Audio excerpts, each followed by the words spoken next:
በስመ አብ ብስም ወልድ ብስመ መንፈስ ቅዱስ አሐዱ አምላክ አሜን።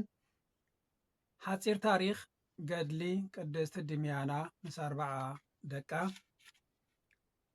ኣብዛ መዓልቲ እዚኣ ድማ ቅድስቲ ድንግል ድምያና ምስ 40 ደናግል ደቃ ብሰማዕትነት ዓረፈት።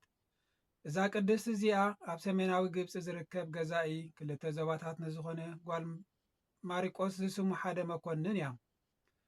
እዛ ቅድስቲ እዚኣ ምስ ተወለደት ድሕሪ 3 ዓመት ኣዲኣ ስለ ዝዓረፈት ኣቦኣ ንቤተ እግዚኣብሔር መብፅዓ ንኽትከውን ንናይቲ ዞባ ኤጲስቆጶስ ሃቦ።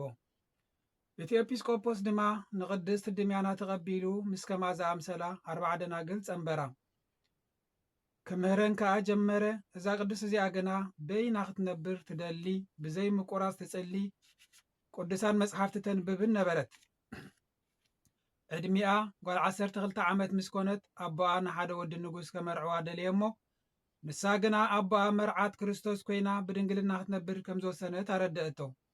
ኣቦኣ ድማ ንሳ ሓንቲ ጓሉ ስለ ዝኾነት ምስ ኣሕዋታ ደናግል እትነብረሉ ቦታ ካሃንጸላ ስለ ዝለመነቶ ሰፊሕ ቁፅሪ ኣታኽልቲ ዘለዎ ቦታ ንዘለዎ በዓል 3 ደርቢ ኣዳራሽ ሃነጸላ እሞ ካብኡ እምኔት ኮይና ቤተ ዓጽያ ካብ ኩለን ኣሕዋታ ደናግል ዝያዳ ብስርዓት ምንኩስና ብጾምን ብጸሎትን ክትጋደል ጀመረት። ብድሕሪ እዚ ከሓዲ ንጉስ ዲዮቅልጥያኖስ ንኣጶልዮንን ኣርጤሞስን ዝበሃሉ ጣዖታቱ ምምላኽ ንዝኣበዩ ክርስቲያን ከኣስሩን ክቐትሉን ኣዘዘሞ። ንኣቦኣ ማሪቆስ ድማ ንጣዖታት ዕጣን ክዕርግ ኣገደድዎ። ንሱ ግና መጀመርታ ኣበዮም እሞ ንጓልካ ምስተን ምስኣ ዘለዋ ደናግል ክንቀትለልካ ኢና ምስ በልዎ ግና ምእንቲ ጓሉ ፈሪሁ ንጣዖት ዕጣን ክዓርግ ሕራይ በለ። እዚ ሰሚዓ ጓሉ ኣዝያ ሓዘነት። ናብ ኣቦኣ ቀልጢፋ ኸይዳ ኣቦዬ እዚ ብዛዕባ ከሰምዖ ዘለኹ እንታይ እዩ? ንእግዚኣብሔር ፈጣሪኻ ክሒድካ ብኢድ ሰብ ንዝተገበሩ ጣዖታት ከም ዘምለኽካ ካብ ዝሰምዕ ዜና ሞትካ ምስማዕ መሓሸኒ። ሕጂ ድማ ኣቦዬ ከመይ ኢልካ ነቲ ምእንታኻ ደሙ ዘፍሰሰ ክሓድካዮ? ሕጂ ግና ኣቦዬ ምምላኽ ጣዖታት ገዲፍካ ናብ ኣምላኽካ እንተዘይተመሊስካ ንስኻ ኣቦይ ኣይኮንካን ኣነ ኸዓ ጓልካ ኣይኮንኩን በለቶ።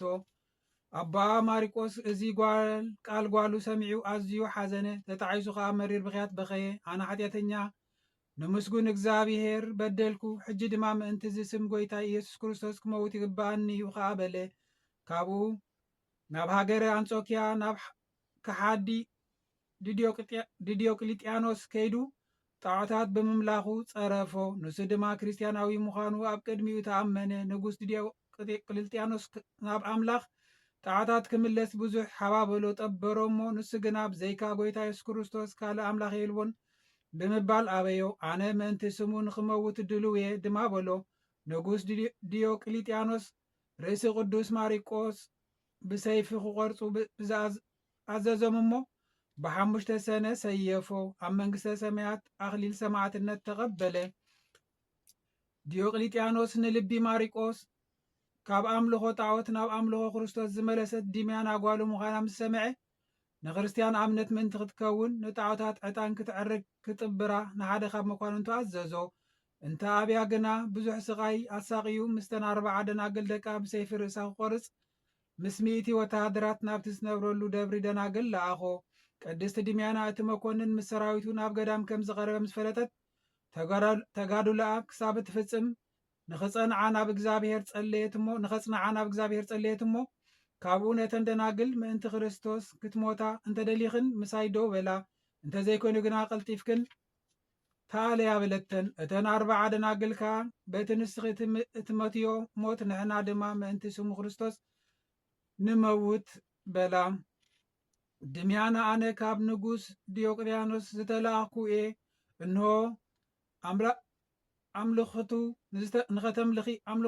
ኣምልኾቱ ንኸተምልኺ ይእዝዘኪ ኣሎ። እዚ እንተገበርኪ ከዓ ዝደለኽዮ ክህበኪ እዩ በላ። ሰማዕቲ ድምያና ብትብዓት እቲ ዝለኣኸካን ንስኻን ርጉማት ኢኹም። ብዘይካ ኣብን ወልዲ መንፈስ ቅዱስን ሓደ ኣምላኽ ካልእ ኣምላኽ የልቦን። ኣነ ድማ ሰማይ ምድርን ኣብኣቶም ዘሎ ኩሉን ዝፈጠረ ብጎይታ ኢየሱስ ክርስቶስ ኣማኒት እየ ኢላ መለሰትሉ። እቲ መኮንን ቃል ሰማዕቲ ድምያና ሰሚዑ ኣዝዩ ተቆጠዐ። ንሰራዊቱ ከዓ ብዝተፈላለየ ስቃይ ከሳቂይዋ ኣዘዞም።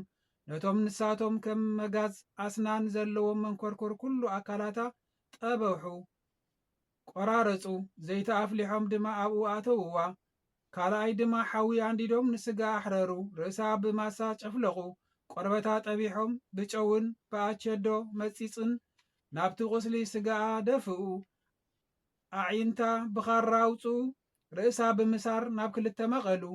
ብድሕሪዚ ስብሒ ሓሰማን ዘይትን ቅጥራንን ዕንዲዳን ሃልሃልታ ናይ ሓዊ 10 እመት ክሳብ ዝልዕል ብዓብይ ድስቲ ኣፍሊሖም ንቅድስቲ ድምያና ኣብኡ ኣእተውዋ። ካብዚ ኩሉ ስቃይ ግና ጎይታ ብዘይ ጉድኣት ብጥዒታ የተንስኣ ነበረ። ብድሕሪዚ ኩሉ ስቃይ ጎይታና ምስ ወላዲቱ እግዝእትነ ማርያም ምስ ቅዱሳን መላእክቲ ወሪዱ ንቅድስቲ ድምያና ኣጸናንዓ። 3 ኣክሊላት ከም ዘዳለወላ ድማ ኣረዳኣ። ስማ ንዝፅውዕ ተስካራ ንዝገብር ከም ዘድሕኖ ድማ ቃል ኪዳን ኣተወላ። ካብኡ እቶም ወተሃደራት ብምስቃያ ምስ ደኸሙ ንመኮንን ነገርዎ እሞ እቲ መኮንን ርእሲ ቅድስቲ ድምያና ምስ 40 ደናግል ደቃን ካልኦት 4,000 ኩሎም ብ13 ጥሪ ሰይፎም እሞ ኣክሊል ሰማዕትነት ተቐበሉ። ጸሎት ሰማዕቲ ድምያና ጸሎት ኩሎም ማሕበራታ ንድንግል ደቃን ኩላና ህዝበ ክርስቲያን ንዘለዓለም ይሓልወና ኣሜን። ክቡራን ምእመናን እዚ ገድሊ ሰማዕት ቅድስት ድምያና ብውሕዱ ህዝብና ንክፈልጦ ዳኣ እምበር ሙሉእ ገድሊ ከም ዘይኮነ ብትሕትና ንሕብር። እዚ ገድሊ ሰማዕት ቅድስት ድምያና ኣብ ናይ ኤርትራ ኦርቶዶክስ ተዋህዶ ቤተክርስትያን ደብረ ደናግል ሰማዕት ቅድስት ድምያና ዝተዳለወ መፅሓፍ እዩ።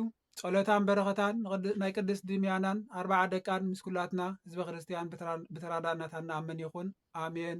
ወስብሓት ለእግዚአብሔር ወላዲቱ ድንግል ወለመስቀሉ ክቡር ኣሜን።